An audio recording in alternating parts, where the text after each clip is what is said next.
그래서 지금 유가증권, 채무증권, 지분증권은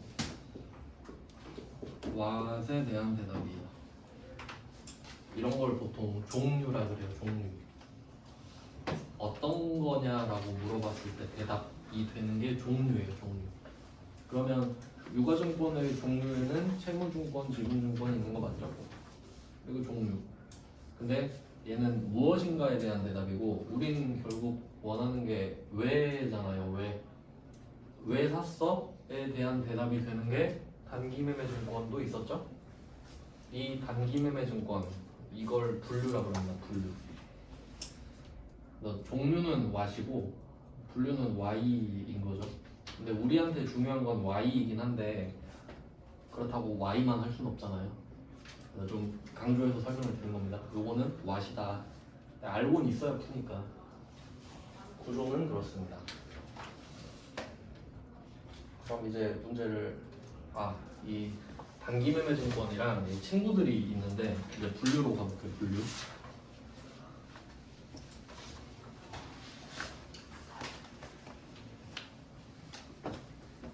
일단 우리가 배울 건 3개거든요. 3개.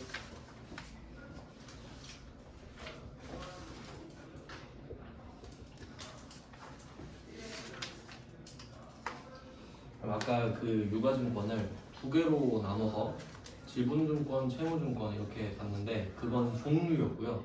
이번엔 분류예요. 그러니까 어떤 느낌으로 보셔야 되냐면, 여기 계신 분들을 2그룹으로 나누고 싶다. 그러면 남자, 여자 이렇게 나눌 수 있죠. 그럼 그게 지분증권, 채무증권 이런 식이거든요. 근데 다르게 나눌 수 있죠. 뭐 예를 들면 안경 낀 사람, 렌즈 낀 사람, 아무것도 안 낀 사람, 3개로 또 나눌 수 있지. 근데 총 크기는 안 변하죠. 그런 느낌인 거예요. 그러니까 요거를 이렇게도 쪼갰다 저렇게도 쪼갰다가 하는 거죠. 그럼 이때 단기매매증권이 이제 시험에선 중요합니다. 단기매매증권이 하나 있고요. 총 3개라 그랬죠. 3개. 그리고 만기 보유증권이라는 것도 있거든요. 만기는 끝까지란 소리예요. 만기가 도래했다 이 말은 끝까지 왔다 이 말이죠. 그러면 만기 보유증권이라는 애도 있어요. 그럼 얘 둘이 상당히 대조되죠. 단기매매증권은 단타, 만기 보유증권은 끝까지. 되게 극단적이죠. 단타 끝까지. 근데 우리가 유가증권 샀을 때 꼭 단타만 치고 꼭 끝까지 갖고 있어야 되나? 너무 부담스럽잖아요. 나는 그냥 적당히 한 몇 개월 갖고 있을 건데 이럴 수도 있죠. 그럼 그 사이에 비는 공간 있잖아요. 그래서 그룹이 3개면 2개만 정의한다 그랬지. 왜냐면 나머지라고 하면 되니까. 그럼 이 나머지가 있겠죠? 이 나머지 이름이 매도 가능 증권입니다.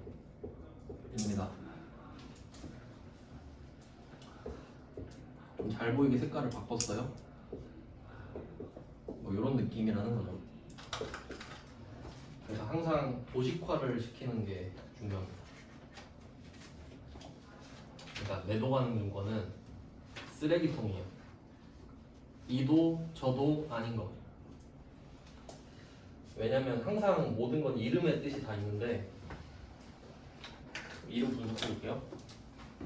단기 매매 증권, 짧은 기간 안에 사고 팔겠다. 만기 보유 증권, 끝까지 갖고 있겠다. 만기가 1년이든 3년이든 10년이든 됐고 끝까지 기다린다 이 말이죠. 근데 나는 그냥 1년 갖고 있을 건데 매도 가능 증권이 돼요.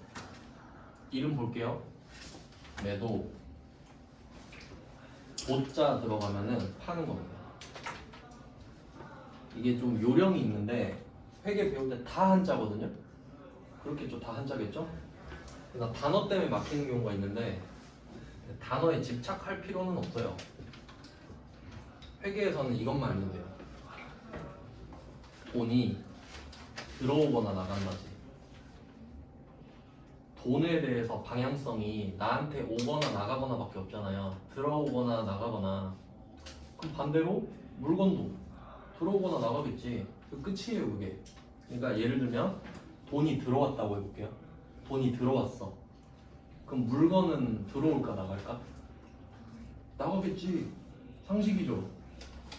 그것만 알면 돼. 그러니까 여기서 중요한 거는 들어왔냐 나갔냐만 판단하면 된다는 거야. 여기서 매도 뜻이 중요한 게 아니라. 그러면 나한테서 물건이 나갔다 하면 도거든요. 도. 들어오면 수고. 뭐 이렇게 외우면 좀 이상한데 쓰는 말을 우리가 한번 생각해 볼게요. 양도했다 들어봤죠? 인도했다 들어봤죠? 인도했다. 물건을 인도했어. 그럼 준 거지. 그럼 인도했다가 있고 인도받았다가 있죠. 그럼 인도가 준 거겠지. 맞죠? 그럼 돈은 나가는 거구나. 양도도 있잖아. 양도. 그럼 매도는 팔아서 준 거구나. 이렇게 생각할 수 있어야지. 그러니까 그냥 도가 나오면은 물건이 나가는구나 정도만 알면 돼. 아시겠죠? 그럼 숫자는 매수, 그 풀매수 막 이러잖아요.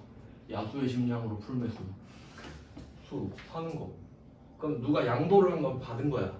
양수, 양수죠? 그러니까 그 뭐 받은 걸 수수라 그러잖아. 금품 수수 이런 거. 숫자는 받은 거야. 그러니까 이 정도 핵심 한자만 알고 있으면 편해요. 알겠죠? 그럼 매도는 판 거지? 그러면 지금 내가 유가증권을 보냈다 이 말이죠? 그럼 돈은 들어오겠구나 이 정도는 생각해야지. 이게 중요한 거예요. 그러면 이름을 이제 생각을 해보고 매도는 판 거야 그러면? 그럼 가능하다는 뭐 가능하다는 소리죠? 그냥 상식적으로 생각해 볼게요. 여러분이 갖고 있는 모든 물건 있죠. 여러분이 갖고 있는 휴대폰 있잖아요. 팔 수 있나요? 팔 수 있지. 그럼 혹시 여러분은 이 휴대폰, 내 휴대폰 아이폰을 팔 수 있는 휴대폰 이렇게 불러요? 그냥 아이폰이지. 팔 수 있는 건 당연하니까. 맞죠? 그걸 물어봐야 알아? 내 건 다 팔 수 있지. 그러니까 이 매도 가능의 의미가 좀 어떤 것 같아요? 의미 없어. 아니 갖고 있는 물건은 다 매도를 할 수 있다니까? 근데 왜 이름을 이따구로 지었냐? 할 말이 없어서. 할 말이 없어서. 증권 이럴 수가 없잖아. 증권 이런 뻘쭘하죠. 그래서 뭐 방법 없나? 이거 팔 수 있지. 팔 수 있는 증권 이러자. 할 말이 없어서. 그러니까 쓰레기통한테 이름 지어준 거지 그냥. 좀 체면 좀 살라고. 근데 결론은 이도 저도 아닌 거지 그냥. 모든 건 다 팔 수 있으니까. 근데 약간 뉘앙스가 이런 거다. 갖고 있으니까 팔 수는 있겠지. 근데 팔릴라나 모르겠네. 이런 느낌이야. 뭐 팔리든가 말든가 이런 느낌인 거지 그냥. 자, 이렇게 정리가 됩니다. 그러면 유가증권이 이렇게 됐는데 그럼 항상 그 예시를 들어야 돼. 삼성전자, 현대자동차, 제조업. 그럼 삼성전자가 반드시 남의 주식을 사서 단타를 쳐야 되나요? 꼭 그래야 돼? 굳이? 그럼 여러분이 삼성전자 주식을 많이 갖고 있는 사람이라고 할게. 주주야, 대주주야. 대주주인데 삼성전자가 이렇게 말하는 거지. 요새 반도체 사업이 안 좋으니까 그냥 저 전업 트레이더로 전환할게요. 그리고 이제 주식을 사고 팔겠습니다. 그럼 여러분 무슨 생각을 할까요? 이 새끼가 미쳤나? 팔아야겠다 주식. 이런 생각할 수 있겠죠. 본업이 아니잖아. 그러니까 이 유가증권은 실제로 중요한 주제는 아니에요. 왜냐면 모든 제조업이 이걸 해야 되는 건 아니잖아. 그렇죠? 그러니까 그것도 구분할 줄 아셔야 돼요. 실제로는 안 중요하다고. 근데 시험에서 중요해요. 이 정도는 알아두시면 좋습니다. 왜냐면 이게 그 경중을 따져야 될 거 아니에요. 내가 뭐가 필요한지. 근데 실제로는 안 중요하고 시험에서는 중요해. 일단 이렇게 말씀드리겠습니다. 그리고 그 중에서 단기 매매 증권을 할 겁니다. 왜냐면 이때 만기 보유 증권은 만기까지 보유한다고 그러잖아요. 근데 사실 만기는 상대적이거든요. 1년일 수도 있고 2년일 수도 있고 3년일 수도 있잖아요. 근데 보통은 3년 이상이란 말이에요. 그래서 얘는 비유동에서 배우는 게 맞아요. 그러니까 지금 단기만 배우는 거예요. 유동이니까 뭐그 정도가 됩니다. 그럼 이제 단기 매매 증권 갈게요. 그러면 단기 매매 증권을 구분하는 방법이 있는데 이게 되게 중요합니다. 얘 때문에 시험에 잘 나오는 거예요. 얘가. 근데 또 그 공부를 하실 때는 이렇게 생각할 수 있잖아요. 그러면 얘가 실제로는 안 중요하다 했으니까 살짝 무시하고 가도 되겠다 이 생각할 수 있잖아요. 근데 회계는 다 똑같아. 이름만 바뀌고 계속 똑같거든요. 그러니까 나중에 이 이름이 바뀐 상태로 똑같은 패턴으로 간단 말이에요. 그러니까 잘 해놔야 돼 일단은. 그러니까 안 나오는 주제라고 하면 그 이름만 안 나오는 거지 유형은 계속 똑같다고. 네, 그래서 잘 배워놓자. 그럼 단기 매매 증권이 되려면 조건이 필요하거든요. 조건이 필요합니다. 조건을 제가 두 개를 적을 거예요. AND라고 써놨죠? 두 개인데 둘 다 충족해야 된다는 소리예요. 둘 중에 하나가 아니라 둘 다. 다음 1번부터 가겠습니다. 이건 진짜 상식적으로 생각해야 돼요. 주식이 막 우리 가상 현실에 있는 게 아니잖아요. 주식은 실제로 있는 거죠. 그럼 내가 주식을 단타를 치고 싶은 거야. 그러면 기본적으로 상장돼 있어야 돼요. 상장. 시장에 올려놨다. 무슨 뜻이냐면 여러분이 만약에 집에 안 입는 옷이 한 개 있는 거야. 뭐 신발 같은 거 있다고 합시다. 내가 뭐 래플에 당첨돼가지고 그 한정판 신발에 당첨됐어. 근데 나는 별로 내 취향이 아니야.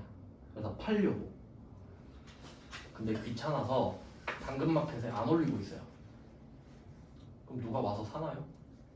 어떻게 알아? 시장에 안 올라가 있는데. 그럼 비상장 신발이야. 아무도 몰라. 그 신발이 있는지 아무도 몰라. 근데 내가 귀찮지만 집에 가서 퇴근하고 사진 찍어서 당근마켓에도 올리고 번개장터에도 올리고 중고나라에도 올렸어. 연락이 막 오겠지. 상장돼서 그래요. 시장에 올려놨으니까.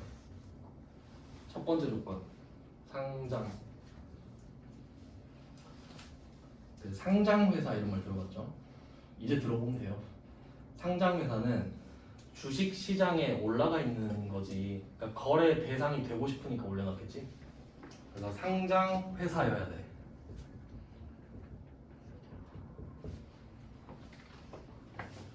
그럼 그 시장 이름을 말씀드릴게요. 근데 시장은 시험에 안 나와요.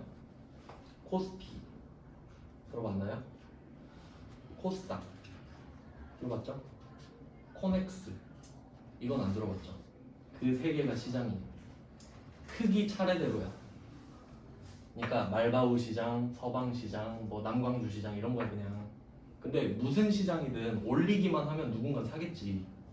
그러니까 여기서 포인트는 매매를 하고 싶잖아요. 매매 사고 팔고 그러면 상장이 돼 있어야 된다고. 너무 당연한 말이죠. 내가 뭐 꿈에서 팔 수는 없잖아요. 시장에 올려야 매매가 가능하겠고 이게 상식 맞죠? 그러니까 이런 거 외우는 게 아닌 겁니다. 아 상장이 돼야겠구나. 그다음에 두 번째 또 이것도 상식이야. 나 지금 빨리 팔고 싶죠? 그럼 내 의도가 있어야지. 단타를 치겠다는 강한 의지, 야수의 심장 이게 필요하죠. 단기 목적이 필요하지. 단기 매매 목적이 필요하지.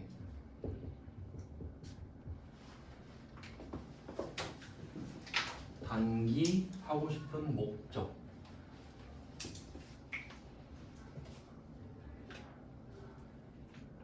어떻게 당연하죠? 막 엄청 납득이 안 가고 그러진 않지. 아 그렇구나.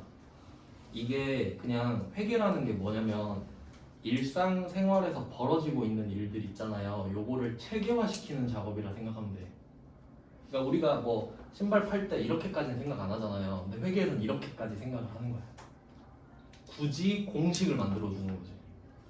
그냥 아 그렇군 하고 넘어가면 되는 거죠.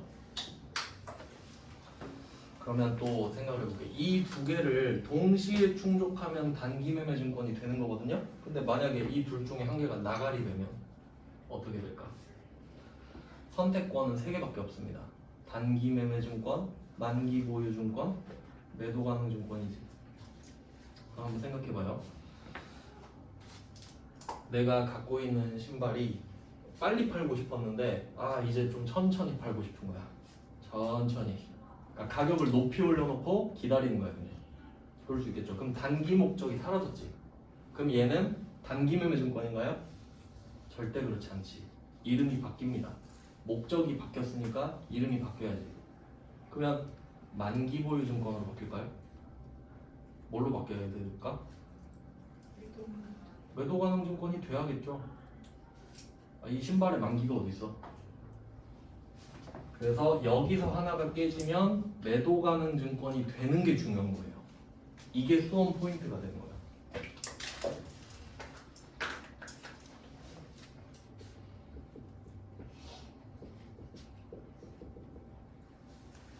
이게 포인트거든요.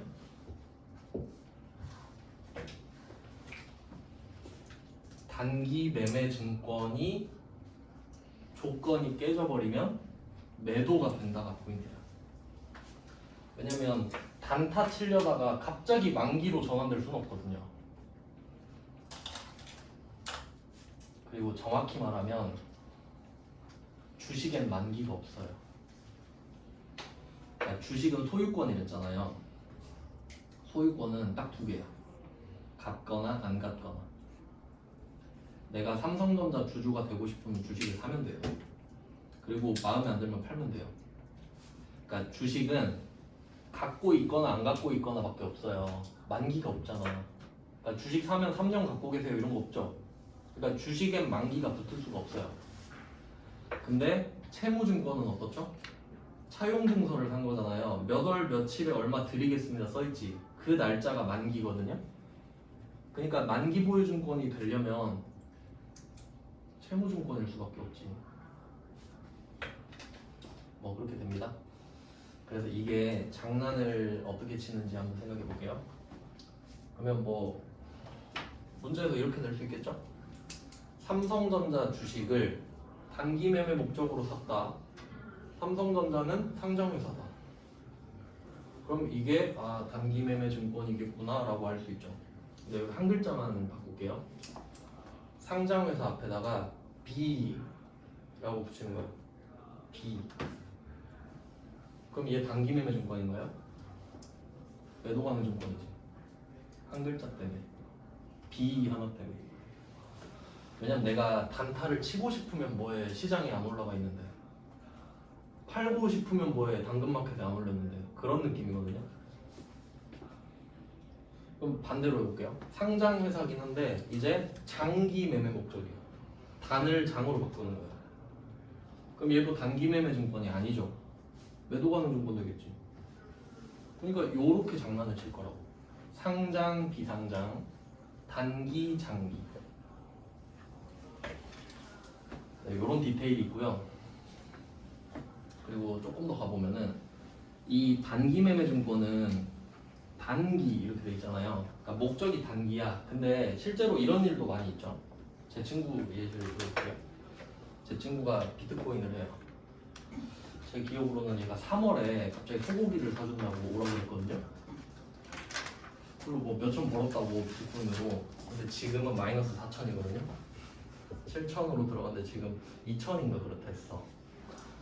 근데 얘가 맨날 자랑해요. 자기 그랜저 샀는데 바로 폐차했다고. 사자마자 폐차했다고. 샀긴 샀다고 그러거든요. 그리고 하는 말 있지. 팔 때까지 손해가 아니다. 그럼 이때 이 상황이 뭔 얘기 하려 했지? 뭔 얘기 하려 했지? 가격이 떨어졌어.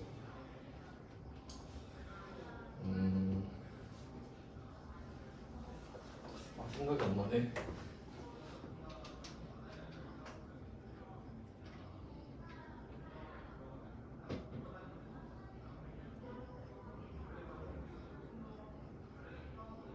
뭔 얘기를 하려고 있을까?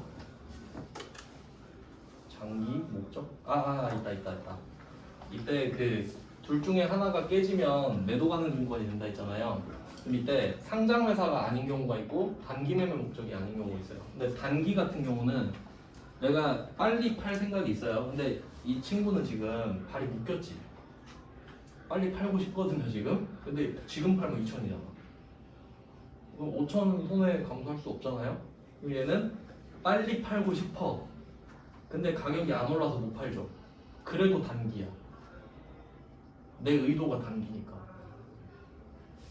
그러니까 목적이 중요한 거지. 내가 물려가지고 지금 개 물렸잖아요 완전.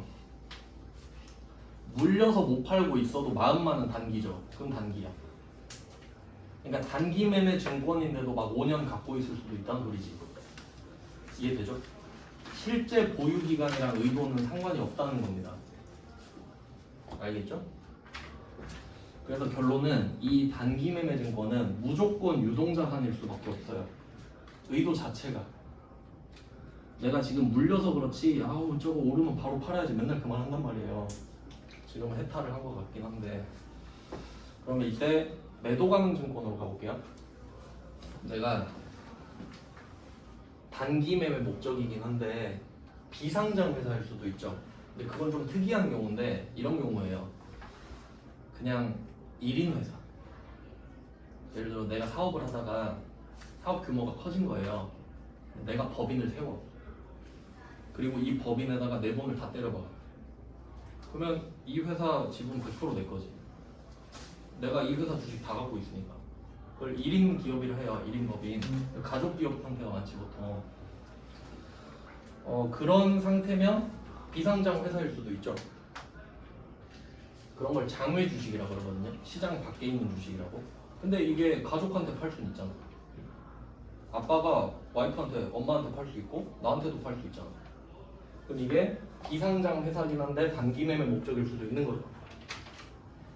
그럼 얘는 매도 가능 증권인데 유동자산인 매도 가능 증권이 되는 거지. 목적은 빨리 팔고 싶으니까. 상장만 안 돼 있는 거지. 이럴 수 있겠죠? 그러니까 단기 매매 목적은 살아있는데 비상장 회사인 거예요 그냥. 그럼 단기 매매 증권은 안 되잖아요. 매도 가능 증권이잖아. 근데 목적은 살아있잖아.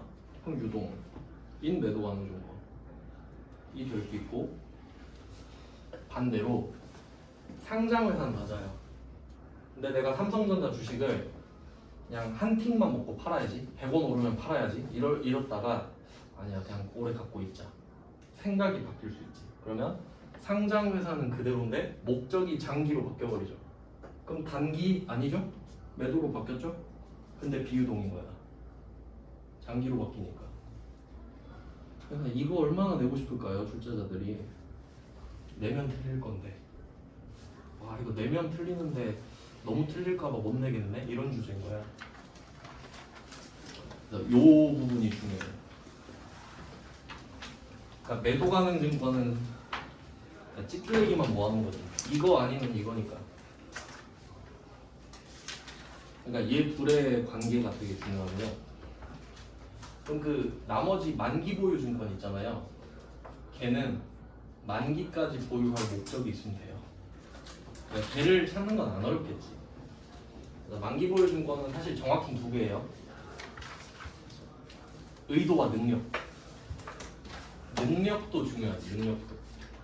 그러니까 능력은 무슨 말이냐면 내가 만약에 1억짜리 국채를 갖고 있다고 할게요. 1억짜리 국채. 근데 만기가 10년이야. 장기 국채 많거든요. 30년짜리도 있고. 그러면 내가 10년짜리 이 국채를 10년을 기다려서 내 1억을 받고 싶은 거야. 그러면 내가 그 사이에 이걸 안 팔아도 돈이 많아야 안 팔지. 근데 내가 중간에 쪼달려갖고 아 이거 팔아야겠다 하면 능력이 없잖아. 그럼 의지만 있으면 뭐해? 능력이 없는데. 그러니까 능력, 의도 이렇게 말해. 만기 보유 증권은. 안 어렵죠? 한번 들으면 절대 안 까먹을 거예요. 그래서 이렇게 정리를 했습니다. 일단 분류는. 그럼 문제 한번 볼까요? 다음 페이지. 3페이지에 이제 9번이죠.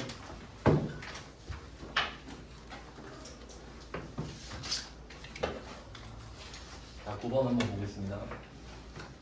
당산 우리 회사죠? 해당 회사입니다. 당산 우리 회사. 우리 회사는 주식회사 봄날의 주식. 그럼 이 말은 남의 주식이란 소리지. 봄날의 주식, 남의 주식이네요. 100주를 90만 원에 취득했대. 근데 액면가 골뱅이 5,000원 돼 있죠. 그래서 골뱅이는 한 개당이라는 뜻이에요. 이 골뱅이 원래 그 뜻이 이거예요. 앱이거든요. 앱 이렇게 하면 골뱅이 되거든요. T 이렇게 돌리면 한 개당이라는 뜻이에요. 한 개당. 그럼 한 개당 액면금액 5,000원. 그러면 여기서 가격이 두 개 나왔죠. 액면가 5,000원이랑 90만 원 두 개 나왔지. 그럼 왜 두 개일까요? 두 개니까 실제로. 제가 아까 힌트 한번 드렸는데 삼성전자로 한번 예를 들어볼게요.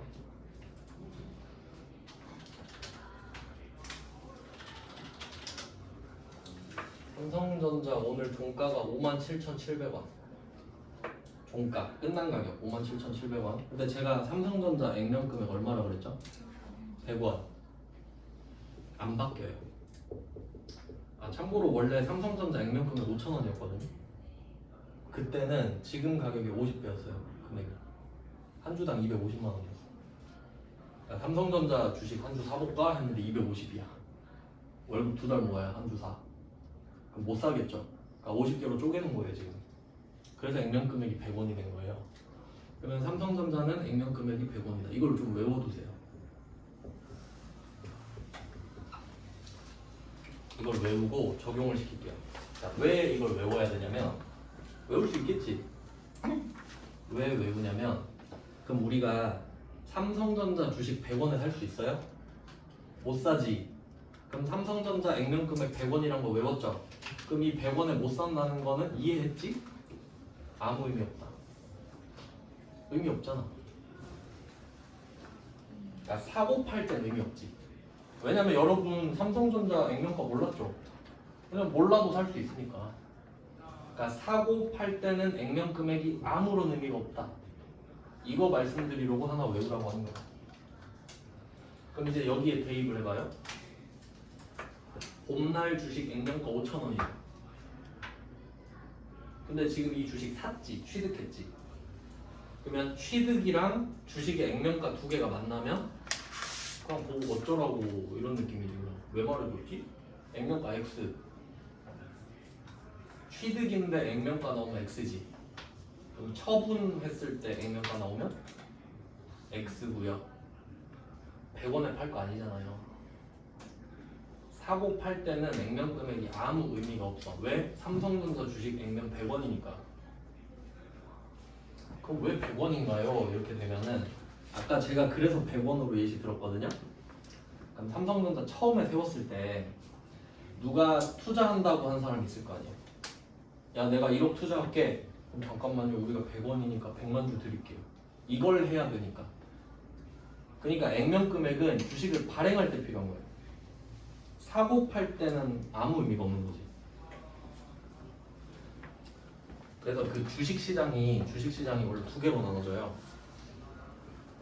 주식시장이 발행시장이라, 뭐 이건 그냥 참고만 하세요. 시험은 절대 안 나와요. 아니, 발행시장이랑 유통시장이 있거든요.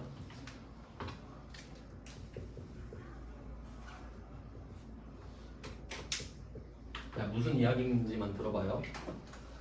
아까 우리 회사가 액면 금액이 100원인데 B가 나한테 1억을 투자했다 이랬어요. 그럼 우리 액면 금액이 100원이니까 100만 주를 드리겠습니다 하면 1억이 되지. 100원짜리 100만 주니까. 그럼 그게 발행시장이에요. 최초로 이 사람한테 100만 주를 줬잖아. 없던 거를 줬잖아요. 근데 그 사람이 그럼 100만 주 갖고 있죠? 근데 옆 사람이 자기한테 팔라 그러는 거야. 110원에. 팔 수도 있죠. 그럼 그건 유통시장이야. 그러니까 우리가 삼성전자 주식을 사면 유통시장에서 사는 거겠지. 그러니까 발행시장에서만 액면 금액이 필요한 거예요. 최초로 주식을 줄 때, 없던 걸 만들어서 줄 때. 그럼 그 뒤에 한번 발행되면 그 사람이 파는 거겠죠? 그러니까 주식은 환불의 개념이 없다 그랬잖아요. 그럼 만약에 내가 이 회사 마음에 안 들면 어떡하지? 가서 환불하는 게 아니라 옆 사람한테 팔면 되지. 그럼 되잖아. 산다는 사람 널렸는데 그럼 옆에 가서 파는 그 유통시장. 그러면 발행시장은 액면금액이 의미가 있는 거죠. 액면금액이 의미가 있어.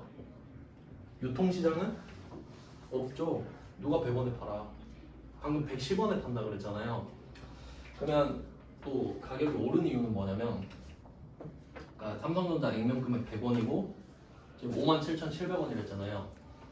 왜 그렇게 됐냐면 처음에 주식 팔 때는 100원에 팔았겠지. 그러니까 최초의 투자자들한테. 근데 장사를 하다 보니까 어때? 너무 잘하지. 삼성전자 매출액 너무 좋고 이익 많이 남고 그럼 사람들이 옆에서 사고 싶어 할 거 아니야. 나도 삼성전자 주주가 되고 싶어. 근데 삼성전자가 더 이상 주식을 발행 안 하는 거지. 난 이 정도로 충분한데? 하고 자기가 벌어버리는 거야. 그럼 어떻게 해요? 이미 갖고 있는 사람한테 가서 팔라 그래야 되지. 근데 안 팔잖아. 자기도 가치 높은 거 아니까. 그럼 나 2,000원에 팔게. 이런 거지. 100원인데 2,000원에 판대. 그럼 아쉬우면 사야지. 그래서 57,700원이 된 거야. 그러니까 차이가 많이 날수록 좋은 회사겠죠. 뭐 그렇게 보시면 되고. 그래서 액면금액 100원 살 때 팔 때 필요 없습니다. 이게 중요한 거예요. 주식을 사고 팔 때는 액면금액 필요 없다. 그러면 X 쳤죠? 5,000원. 취득 때문에 그냥 X표 치는 게 아니에요. 취득해서 액면가로 화살표를 주고 액면가에 X를 쳐야 다음번에 봤을 때 그래도 기억 잘 안 날 거긴 한데 그냥 X표 치면 안 돼. 그럼 나중에 왜 X표 쳤지 이렇게 되거든요.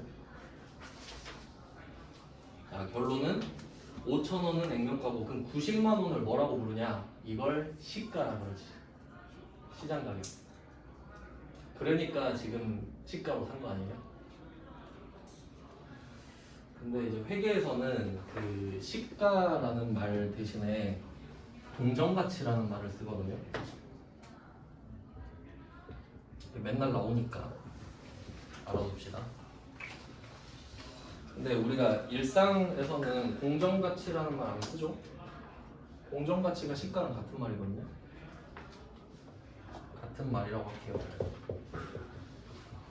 완벽하게 1대1 대응은 아닌데 그냥 뭐 비슷한 의미라고 보시면 돼요. 이게 무슨 뜻이냐면 물건을 파는 사람이 있고 사는 사람이 있잖아요. 그러면 파는 사람은 비싸게 팔고 싶죠. 사는 사람은 싸게 사고 싶고. 어떤 사람이 물건을 2,000원에 팔고 싶어요. 2,000원에 당근마켓에 올린 거예요.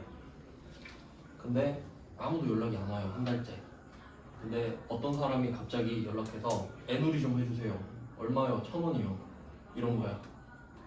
2,000원짜리 1,000원 애누리 해달래. 요새 그런 사람 많잖아요. 1,000원을 사고 싶대. 근데 이 사람은 고민이 돼. 연락이 아무도 안 오니까. 근데 1,000원은 너무 에바야. 딜을 걸어요. 그럼 1,500원에 하고 제가 갖다 드릴게요. 딜을 걸어본 거지. 그럽시다. 이렇게 된 거야. 그럼 둘 다 1,500원 승낙했죠. 거래 성사됐죠. 이게 시장 가격이야. 시장에서 거래가 성사된 가격. 이 시가야. 가장 신뢰가 있는 가격. 이미 거래가, 그러니까 우리가 흔히 말하는 실거래가.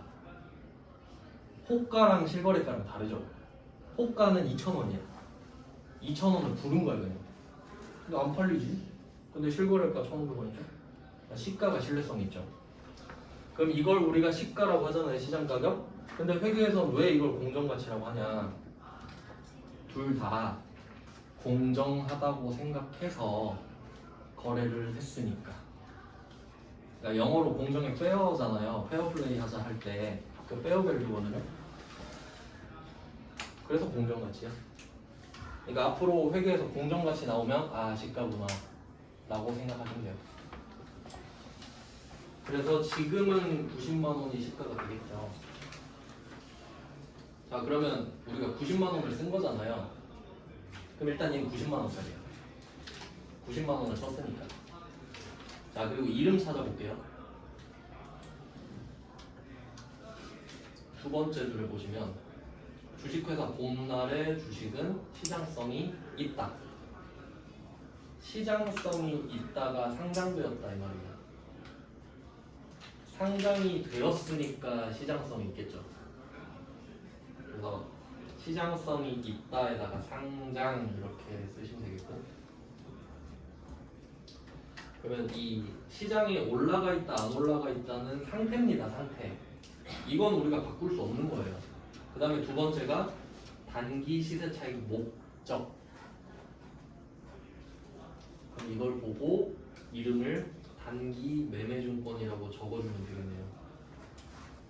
금액 90만 원 확인했고, 목적 확인했고, 이름까지 확인한 겁니다. 단기 매매증권 90만 원. 자, 이제 답을 찾아볼 건데 답을 한 문제 풀 수 있을지 모르겠네요.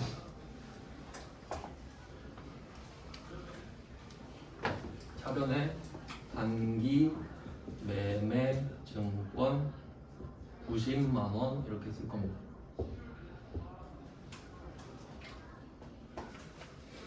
자산이죠. 왜냐면 우리는 B니까요. 아까 A, B 했을 때 우린 B니까. 그래서 두 번째 상황에서 주식을 산 거야. 90만 원에. 근데 액면 금액은 필요가 없대. 그리고 우리가 쓴 돈이 93만 원이고요. 보통 예금에서 이체했대요. 그 주식 계좌에서 나갔겠죠? 보통 예금도 계정 과목이에요. 보통 예금 93만 원. 일단 여기까지는 정리를 할 수 있겠네요.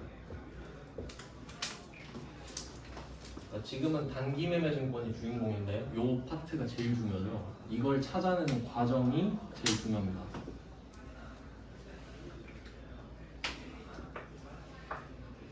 그래서 아까 말씀드린 대로 시장성이 있으며가 시장성이 없으며가 되면 답이 바뀌고, 단기 시세 차익이 장기 시세 차익으로 바뀌면 또 답이 바뀌어요. 그러니까 아 이거 시험에 진짜 잘 내겠구나 이걸 알 수 있겠죠. 자, 그러면 일단 이름 찾는 건 했는데 이제 회계 원리에 관련된 걸 말씀을 드리는데, 지금 자산이라는 거는 자산은 항상 취득을 해야 됩니다. 자산은 취득을 해야 돼요. 여러분이 갖고 있는 모든 물건을 취득을 했으니까 갖고 있는 거죠. 태어날 때 갖고 나온 거 없죠? 다 취득한 거 맞지? 근데 취득의 형태는 두 개가 있다고 했거든요. 여러분 갖고 있는 물건 샀거나 만들었다고 했죠.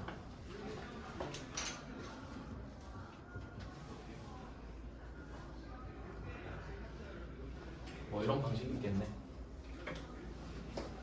그러니까 자산은 취득을 해야 된다. 근데 취득은 매입과 제조가 있다. 여기까지 정리됐죠? 그러면 지금 주식 사잖아요. 주식은 만들 수 없지. 남의 거니까. 그러면 매입의 형태로 취득을 하는 거죠. 그럼 지금 취득하는 자산은 단기 매매 증권이고 취득의 형태는 매입인 거죠. 여기까지 정리됐죠? 그리고 이 자산을 취득할 때 부가적으로 들어가는 돈이 있을 수 있어요. 그러니까 실제로 그 키움닷컴 영웅문 S에서 주식을 사면 수수료를 내야 돼. 왜냐면 걔가 그 플랫폼 역할을 해주니까. 그럼 그때 수수료가 이 자산을 취득할 때 들어가는 부가적인 비용이거든요. 이제 그걸 취득 부대 비용이라고 부릅니다. 부가적으로 들어가는 비용. 취득 부대 비용. 자, 이렇게 두 가지까지 정리가 돼야 돼요. 다시 정리하면 자산은 취득을 해야 된다. 매입이든 제조든 어떤 방식으로든 취득을 한다. 근데 그 취득을 하는 과정에 반드시 들어가는 돈이 있더라. 그걸 취득 부대 비용이라고 합니다. 그러면 이렇게 해볼게요. 우리가 옷을 살라 그래요. 옷을 인터넷으로 사. 그럼 옷을 매입의 형태로 취득하고 싶죠? 자산을. 근데 택배비 안 주면 안 보내주지. 그럼 취득 부대 비용은 택배비. 이게 취득 부대 비용. 그래서 여기서 중요한 거는 이 회계에서 취득 부대 비용이 나오잖아요. 자산에 더해요. 자산에 더해. 취득 부대 비용은 자산에 더하는 거예요. 그러니까 결과적으로 보면은 이렇게 생기겠죠. 자산 플러스 취득 부대 비용이니까 이게 원칙이거든요. 회계 원리예요. 회계 원리.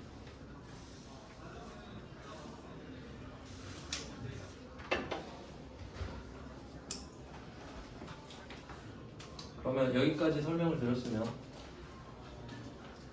9번 문제 대입을 해볼게요. 지금 우리가 취득하고 있는 자산은 단기 매매 증권입니다. 90만 원이죠. 근데 이걸 사는데 수수료 너무 비싼데 실제로는 거의 없습니다. 수수료 3만 원이래요. 그러면 90만 원에 3만 원을 더 해야 되지 원래. 근데 여기에 예외가 하나 있거든요.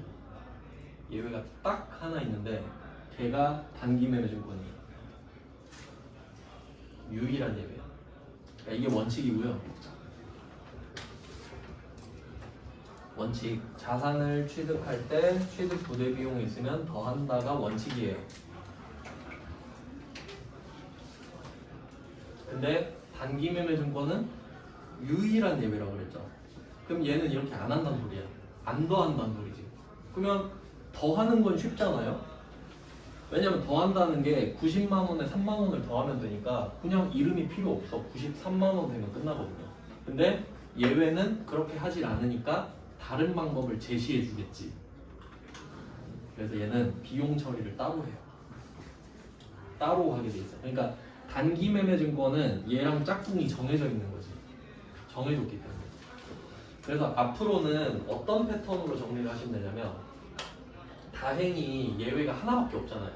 그러면 내가 뭔가를 샀다 그러잖아요. 그러면 일단 단기 매매 증권인지 물어봐. 그러니까 뭘 샀대. 야 혹시 그거 단기 매매 증권이야? 그렇대. 그럼 예외로 해. 근데 아니래. 그럼 원칙대로 해. 순서를 바꾸기만 하면 되는 거야. 왜냐면 예외가 하나밖에 없으니까. 그러니까 그런 식으로 머리를 계속 쓰는 거죠. 좀 편하게 공부를 하기 위해서. 그럼 얘는 예외에 걸려버렸잖아요. 그럼 답을 알려드려야겠죠? 얘는 그 수수료 비용입니다. 이름이 수수료 비용이에요. 그리고 번호가 900번이거든요. 이게 중요해. 900번. 수수료 비용.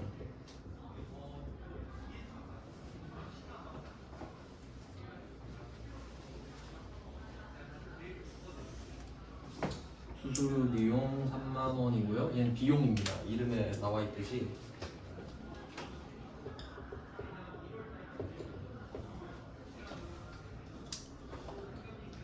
그럼 제가 접대비 하면서 그 축의금 어제 했잖아요. 축의금은 4개가 있다.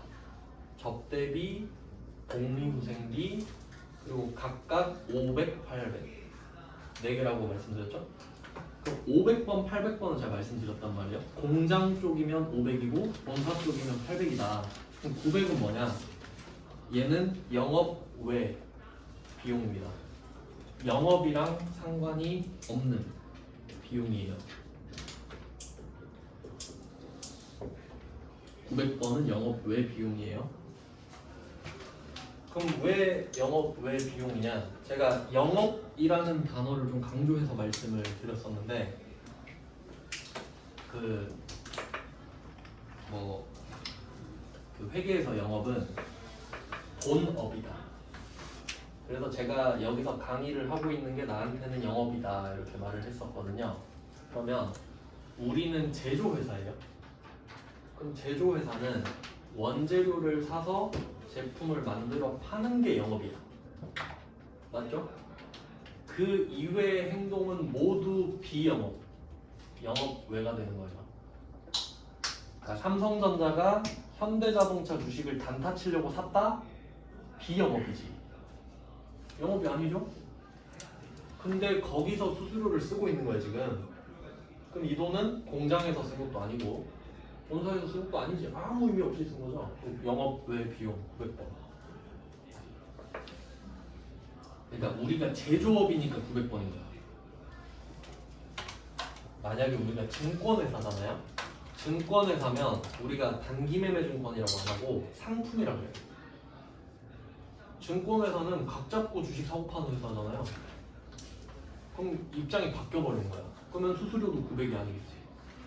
그러니까 이게 상대적인 거거든요. 제조업이니까 우리한테 주식에 대한 수수료는 900인 거예요. 900. 수수료 비용 치면 500, 800, 900 나옵니다. 그러니까 900이라고 강조한 거예요. 그래서 지금 한 문제 푼 거예요 지금. 자 그리고 여기서 이제 생각해야 될 게 뭐냐면 제가 그 밑밥을 아까 깐 게 상장 비상장 단기 장기 말했잖아요. 그럼 거기서 하나씩 바뀌면 계정 과목이 바뀌죠. 매도 가능 증권으로. 그러면 매도 가능 증권은 단기 매매 증권인가요? 아니지. 원칙으로 바뀌어요. 예외는 단기 매매 증권 하나뿐이니까. 그럼 이름이 매도 가능 증권으로 바뀌면서 93만 원이 되고 끝나. 원칙이니까.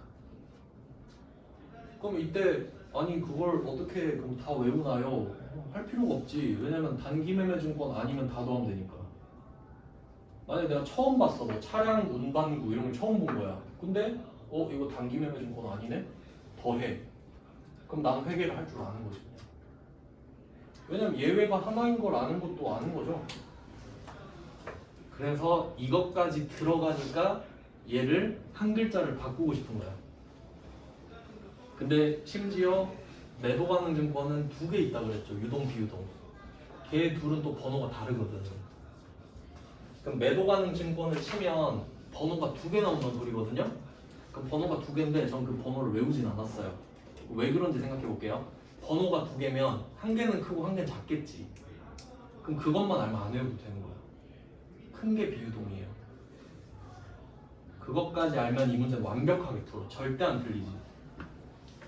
그래서 이때 이름을 한 글자를 바꾸면 매도 가능 증권으로 바뀌면서 93만 원이 되는 것까지. 그러니까 이 문제가 굉장히 좋은 문제입니다. 그것까지 참고로 써놓으시면 이 문제는 완벽하게 대비가 되는 거지.